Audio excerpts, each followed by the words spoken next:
Hello, aloha, welcome. I am Fleur, the face behind Aloha Monday Teaching, where I help middle school science teachers like me and you be more intentional, prepared, and refreshed for Monday and any day of the week. So, today we are talking all about how to start setting goals with our students and the benefits of goal setting. So, anything that I mention, any links or other blog posts, videos, books, any of those things will be linked below in the description. So be sure to check that out later. Um, and yeah, let's just get started. So, goal setting. This is something I personally like to do. If you love goal setting, it'll be so easy for you to teach your students how to set goals because you can do this together. You can share how you're doing on your goals. If not, then this would be probably beneficial to you too because you can learn how you might set goals with your students. So I enjoy teaching my students how to set goals and how to monitor them and reach them. We do this in our advisory classes, but I do this as a whole group with my science classes also.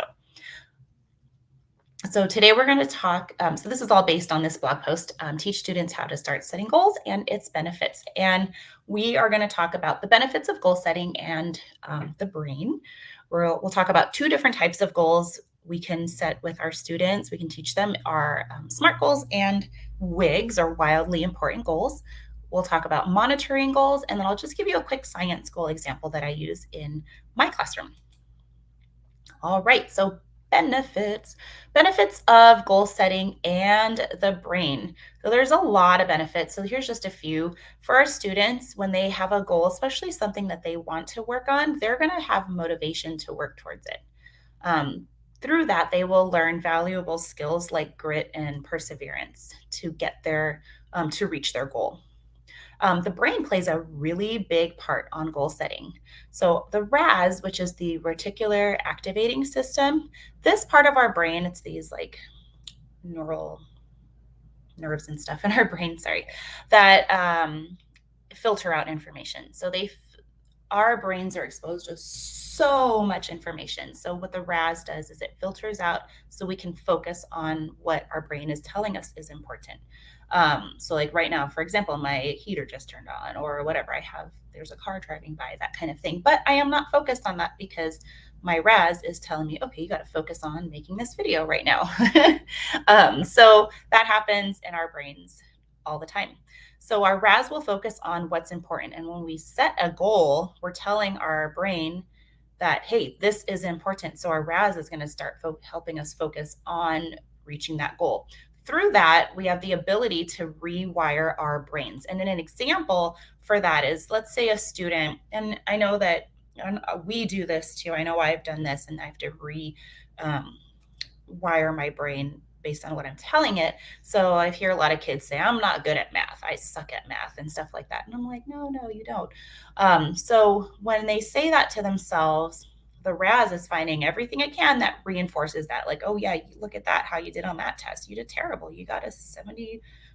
You got a 50%, So their brains will tell them and reinforce that. But you can change it. So if we teach them how to say something like, okay, math is challenging. Yes, it's hard, but I'm good at it, or I'm getting better at it. Then the brain will start to look for ways that the student is improving in math.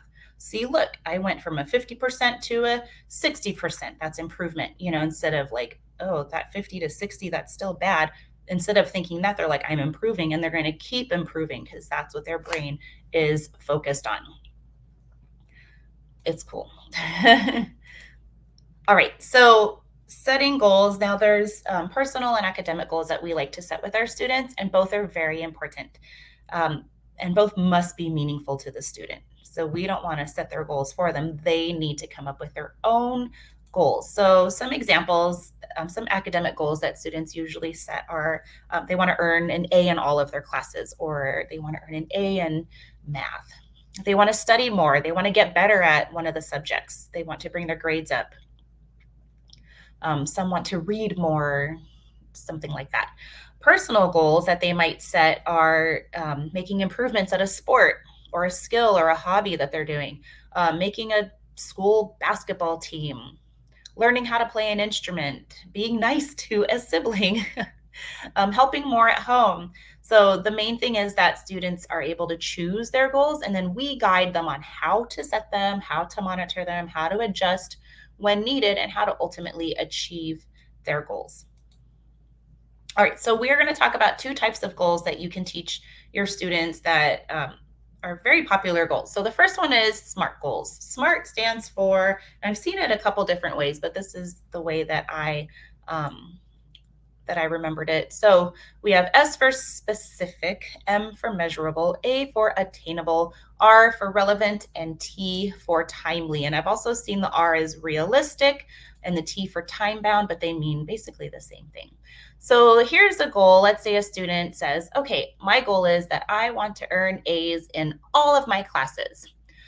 So let's break this down. Is that goal specific? Well, yeah, they want to earn A's in all of their classes. Is it measurable? Sure, their grade is an A. That's what they're measuring. Is it attainable? Most likely.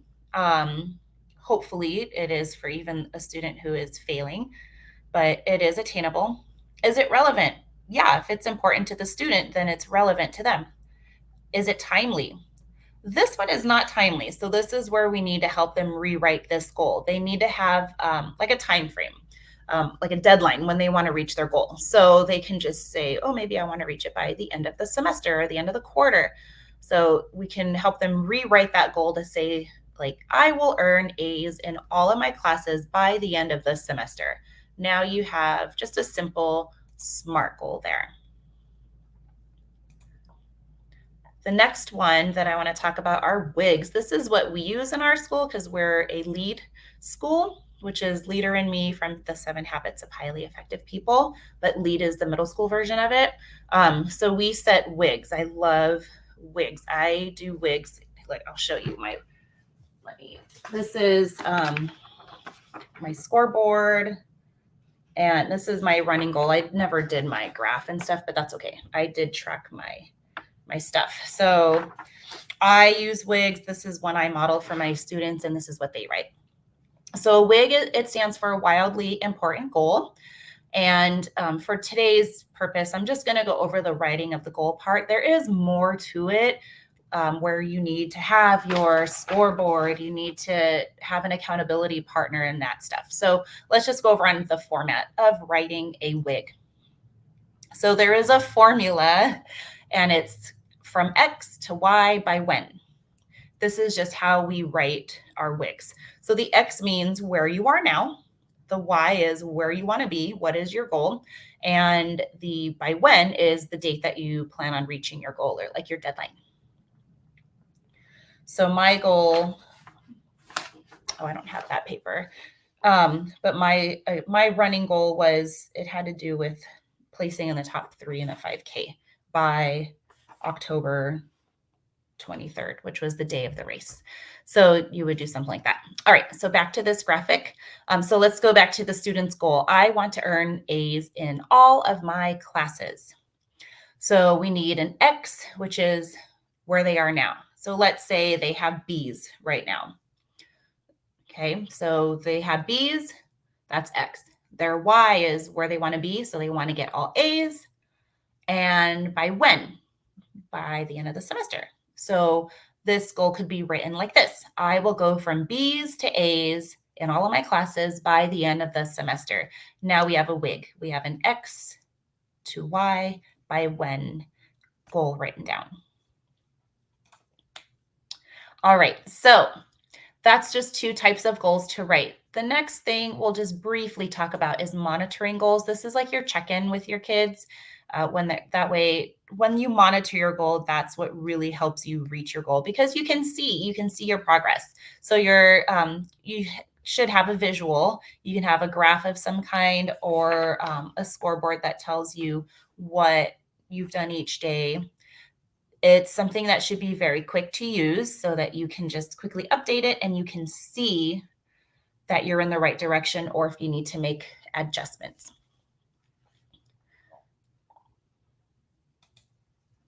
All right, so I want to talk about a science example. This is one that I use with my students. We put these in our notebooks, and this one's academic. Um, we set class average goals. They're around 85%. So when they take tests and quizzes, when I put their grades in, it gives me a class average, and then that's what that goal stands for.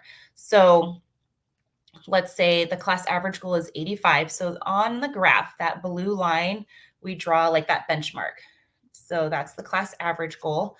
And then the student sets their own goals. So this student, let's say, said, I want to earn a 90% or higher on my test. So then we draw their benchmark in a different color at the 90%. And then we can come up with some action steps. So what we do is we graph their tests. We might put their pre-test there. I don't have a filled in example, but we'll do like their pre-test and then our post-test or each quiz. And then they just make a bar graph to show what they got. And then with the benchmarks already drawn in, they can see if they are close to it, if they're at it, or if they passed it. Okay, so that's how we use this in our science classes. All right, so that was quite a lot of information about goal setting. It's really something, it's important and it's something feasible, something you can do with your students. So we talked about why it's important, how it benefits the brain, and how the RAS can focus on the things that are important to the students so we can have them rewire their brain and their thinking so that they can achieve their goals. We talked about two types of goals students can set that we can help them work on, and those are SMART goals or WIGs. And then we also talked about monitoring goals, and then I gave you a quick example of what we do in our science class at my school. All right, so your turn. So do you set goals with your students? If you do, I would love to hear your story. Just reply, put a message at the bottom or email me and let me know. I'd love to hear from you. And then don't forget to like and subscribe to this channel. And then here's some other videos that you might be interested in to help more in your classroom, give you some ideas on just running your science classroom like a pro. Thank you so much.